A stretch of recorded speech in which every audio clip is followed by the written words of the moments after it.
Hello and welcome back. It's another graphic novel review by me, Andrew Ace. You spell my last name U-Y-S, but yep, it's pronounced Ace. You can find me online, Twitter, Instagram, the whole shebang at UYS999. So today, for my graphic novel review, I wanted to talk about Marvel Masterworks. Now, I don't have the biggest collection of Marvel Masterworks, and more than that, there's several different editions which I'm going to talk about. But if you're a fan of reading older comics, especially stuff from, say, the 60s, early 70s, and don't want to have to pay the outrageous cost, maybe not outrageous, but certainly the high sticker value that will come with some of those books, even low-grade copies of them will still be really expensive. Now, there are other graphic novels, obviously, that you'll find for certain characters that will collect their earlier issues. But in the case of Marvel, they actually created a line called, well, the Marvel Masterworks. You can see they have a little special logo there on the side. And that was originally, they were black and white reprintings on sort of pulpier paper. Not very good quality, but you would get like 30 issues or so, give or take, in a single book. Single graphic novel, single collection. Now, since then they've gone, like I said, through a couple different editions. You have, I believe, a hardcover and a softcover of the originals. I might be incorrect. Certainly, again, when this started coming out, I believe there was a hardcover. I, again, though, opted for the soft covers because even these books came with $24.99 US stickered price tag. Obviously, for Canadian viewers, that means you're going to have to deal with about a 1.3 exchange rate. Now, someone pointed out to me a little while ago that actually Marvel has stopped printing their Marvel Masterworks and instead begun their Epic collections. This started coming out after I stopped working at the comic book store I was working at, and I only noticed them for Captain America, given that he's my guy, and I'm always on the hunt just for any, graphic novel or issue I might have missed, even though I have a complete single issue run. I think there's still one or two graphic novels out there that I don't have. So, I noticed that, picked them up, and you know what, I gotta say, I really love these. The Epic collections are awesome. In part, the reason why, and why I love this edition or volume of the Marvel Masterworks, it's key for me, color. Now, part of what they did to bring down the cost, like I was saying, obviously using pulp paper, which is less expensive to print, and they were doing them in black and white. And this, of course, meant that you could get, like I was saying, 20 or 30 issues from, some of the original Avengers or original Spider-Man or original X-Men, and this was for like $20. It was a great deal. That said, I personally love color in my comic books. And given that these original comic books were produced with color in mind, aka originally printed in color, it's not sort of like taking Sin City, which was done a lot in black and white, and then adding color. This is just trying to bring it back and restore to, the original quality, presentation, what would have hooked young readers.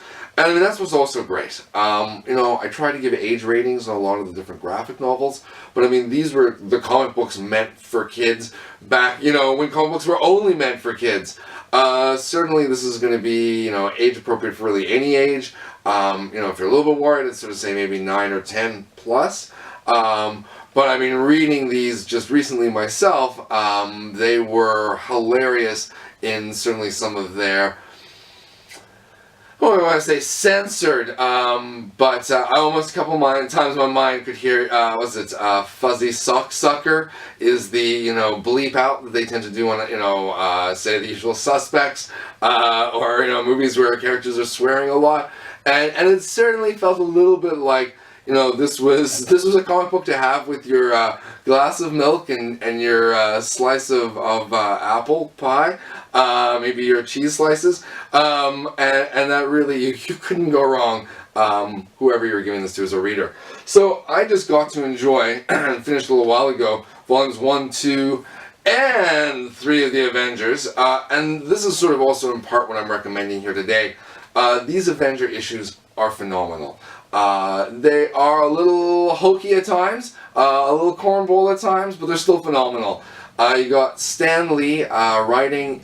You've got Don Heck, John Romita, just some of the most classic, Silver Age creators, and not often some of these guys are Golden Age creators who are still working at this time. And the early Avengers issues for fans who've been watching the movies, or maybe you got a kid who's enjoying the cartoons that are coming out. These are obviously some of the very earliest appearances of the characters. So you get Power Man before Luke Cage. There was another Power Man. You also get Wonder Man, who is a villain before he becomes the hero that I grew up with in the 80s. Obviously, the very first one has first appearance of Loki and the first appearance of Captain America after World War II, or at least, his return from the ice. And then you've also got the next volume, which is 2. Here we go. You've got the introduction of Hawkeye and Scarlet Witch and Quicksilver in what is the big first Avengers changeover of the lineup. You've got characters like Swordsman, but you've also got some great stuff. Volume 3, you got appearances by Doctor Doom, Kang the Conqueror. These are all the early classic Avengers characters, because these are all the early classic Avenger issues. The first 3 volumes gets you to issue 30. So first volume is 1 through 10, second volume 11 through 20, third volume 21 through 30. They even show the original artwork on the back for the covers, though they've redone one of them, kind of very beautiful style. So, like I was saying, I also have the Cap, the first volume. I think Marvel Masterworks are phenomenal.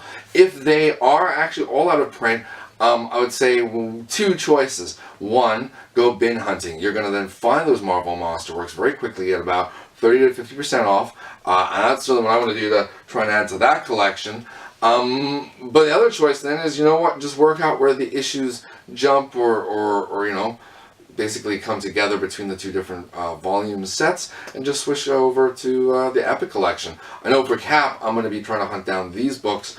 Again, just beautiful reprintings of the earlier comics. These ones specifically are from the 90s. His Captain America Streets of Poison run. I'm busy reading the Serpent Society, so sort of issues 300 to 330 at the moment. And I can't speak highly enough for fans who want to go back and read the original material. Obviously, you can do it digitally. I'm leaving that out. Of course, it's digitally. But if you're like me and you want to have the book on your shelf, look for the Epic Collection, or check used bookstores and comic book discount bins and find yourself some Marvel Masterworks. Anyway, guys, I hope you're having a great day, a great week. I'll be back soon with some more graphic novel reviews. Take care.